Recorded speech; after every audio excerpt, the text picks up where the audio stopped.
Sostenemos como evidentes estas verdades, que todos los hombres son creados iguales, que son dotados por su Creador de ciertos derechos inalienables, que entre estos están la vida, la libertad y la búsqueda de la felicidad,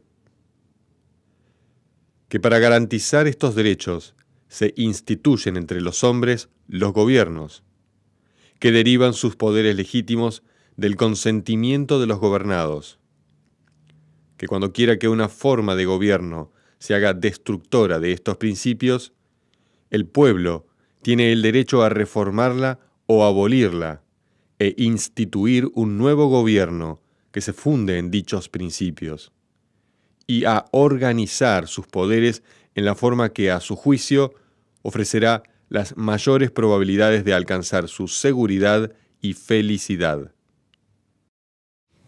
Esta declaración no es una simple opinión política, sino que son leyes naturales que rigen a una sociedad humana y que definen el desarrollo o la destrucción de los pueblos.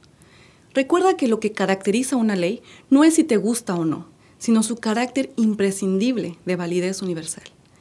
Esto significa que no podemos tomar decisiones poniendo al frente nuestros intereses particulares o partidarios. Hacer eso no te permite ver lo que es realmente importante. Por eso LaRouche insiste en que la humanidad no puede ganar con una simple ideología de partidos o facciones. Pero, ¿qué significa esto en el contexto actual? Bueno, primero que nada es necesario entender por qué hoy es tan importante el rol de estas leyes naturales para la política mundial. Para esto, te invito a examinar dos escenarios totalmente posibles. Primero, ¿cuáles serían las consecuencias de un gobierno que viola dichos principios? Y segundo, ¿cómo sería una sociedad que vive estos principios día a día? En el primer escenario, tenemos que hacer un gran esfuerzo para imaginarnos a pueblos enteros subsumidos bajo una política de saqueo imperial, que en el nombre de Dios dinero, hacen constantes sacrificios humanos, donde además la población vive aterrorizada y piensa que el respeto por la vida, la libertad y la búsqueda de la felicidad es algo tan irreal como dogmático, romántico o incluso peor, que es algo simplemente opcional. ¿Este escenario te suena conocido? En Europa, el parásito financiero continúa exigiendo más sangre. A finales del mes pasado, se propuso aumentar 4 veces el fondo del Mecanismo Europeo de Estabilidad, conocido como el MEDE. El argumento fue garantizar el rescate de países como España e Italia, aunque lo que realmente buscan es rescatar a los banqueros.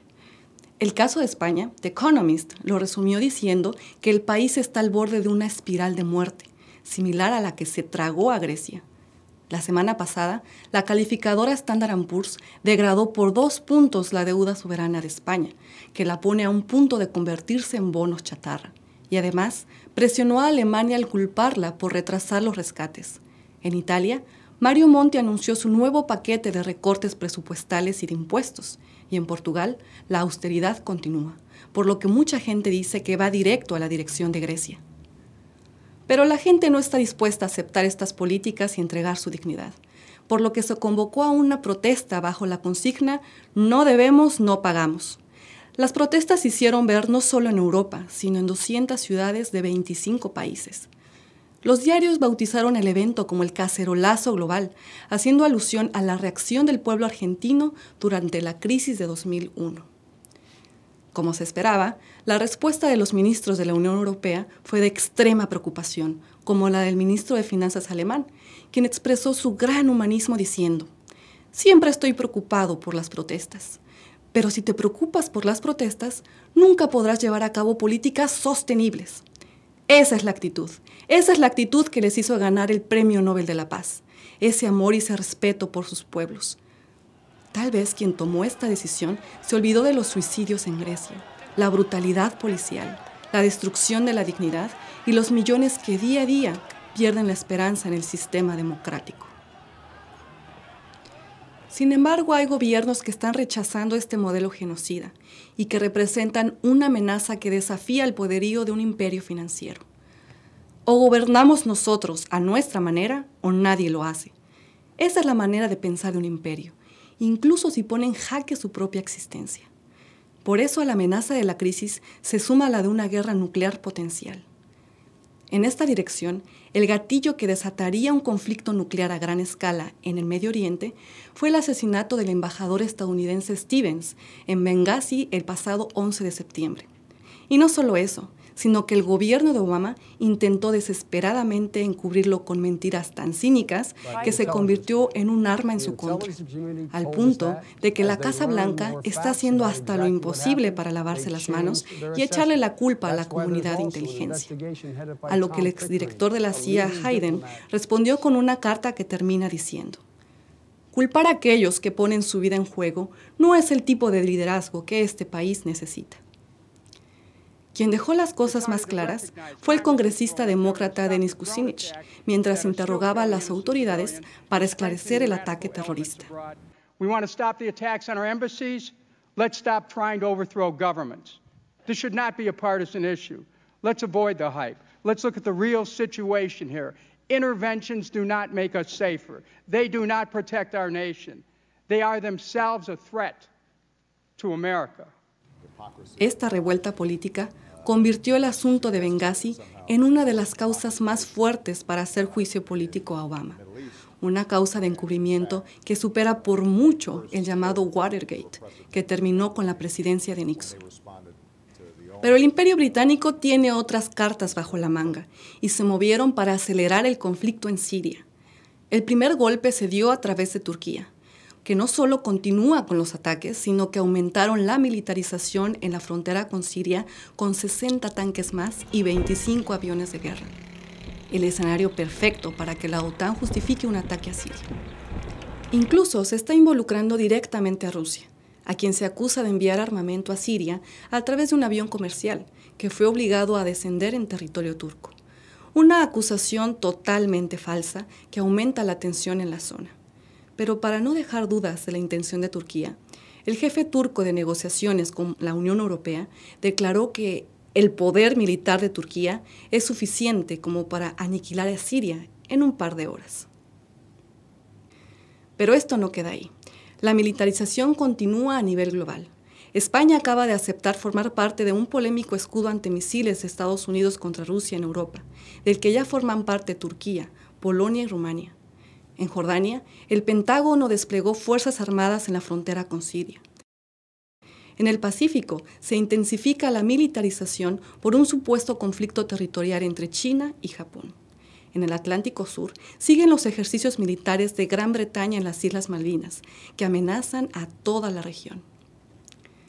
Esta situación basta para saber que el mundo no se está rigiendo por principios, sino por lo que dicta un imperio financiero. Y no es muy difícil pronosticar el destino de una sociedad que acepta reducir su actividad política a una de pan y circo, como lo hacía la sociedad en el Coliseo bajo el Imperio Romano. Ahora tratemos de imaginar el segundo escenario. Pero, ¿qué implica políticamente en el contexto actual garantizar los principios ya expresados?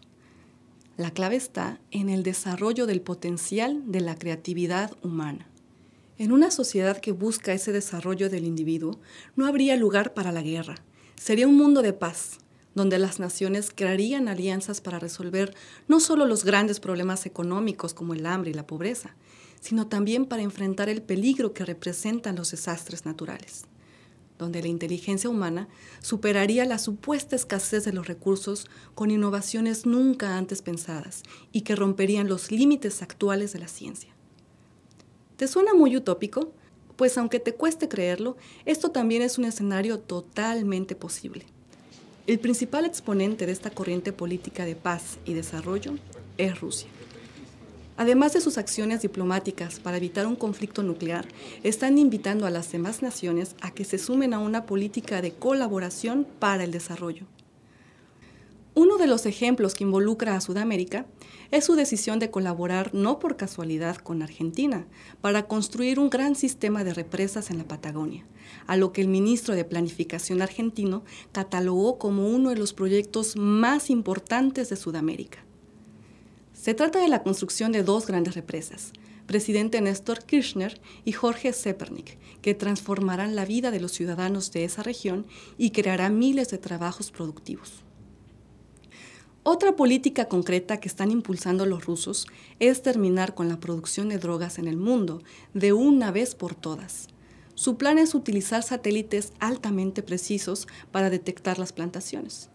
Un espectrómetro en un satélite tipo Resurse-P permitirá a los gobiernos mapear grandes superficies y obtener una especie de radiografía, analizando la composición específica de las plantaciones y evidenciando así los cultivos de droga. Si estas políticas en marcha te parecen novedosas y ambiciosas, entender la verdadera revolución de la política económica que Rusia está lanzando al mundo representa un reto aún más grande. No solo propone evitar el uso bélico de armas nucleares, sino que también propone extender esa capacidad tecnológica para enfrentar amenazas reales para la humanidad. Recientemente, Rusia dio el primer paso en la defensa de la Tierra, anunciando su misión al asteroide Apophis, que mide aproximadamente 300 metros de diámetro. El objetivo es poner una antena que reciba señales y que permita analizar con precisión el movimiento del asteroide. Ya era hora de que alguien hiciera algo al respecto. Desde hace tiempo se sabe que el Apophis va a pasar muy cerca de la Tierra y que debido al campo gravitatorio de nuestro planeta puede cambiar su curso y colisionar con la Tierra, causando grandes catástrofes para la humanidad. Aunque Rusia es el país que está sentando las nuevas bases para desarrollar una nueva plataforma económica que nos dé la capacidad de enfrentar este tipo de amenazas, sin el esfuerzo conjunto intelectual y laboral de todas las naciones, no podríamos dar el salto necesario para alcanzar nuestra siguiente etapa de evolución, la era espacial. Imagínate lo que tendríamos que desarrollar cultural y tecnológicamente para poder extraer agua de la Luna, ampliar la plataforma que ya tenemos en Marte y que nos da el potencial de investigar otros planetas de nuestro sistema solar, como Venus o Júpiter y sus lunas. Estos proyectos Rusia ya los planteó y puede ser una realidad para los niños que están naciendo hoy. Para entender la dirección política de un gobierno, no tienes que fijarte en la bandera o el color o en si te gustan o no las palabras que usan, sino a qué principios están obedeciendo. Principios universales que definen la historia. Esto es lo que está detrás de la pelea política de Lyndon LaRouche en Estados Unidos para terminar con el sistema de partidos. En este video tomamos como ejemplo los principios que forjan a una república para demostrar la causa de la crisis política mundial, pero también para demostrar que la solución existe y ya está en marcha. Tenemos la libertad para entender lo que la solución requiere de nosotros.